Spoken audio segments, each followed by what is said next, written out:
పడమని చెవిలో చెప్పింది. ఈ మాత్రం ఇంటే ఇస్తే సంటే కొట్టేనా, ఓ రెండు మూరల మల్లెల చేతికి చుట్టేనా.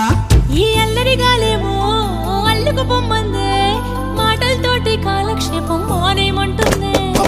కబడ్డీ కబడ్డీ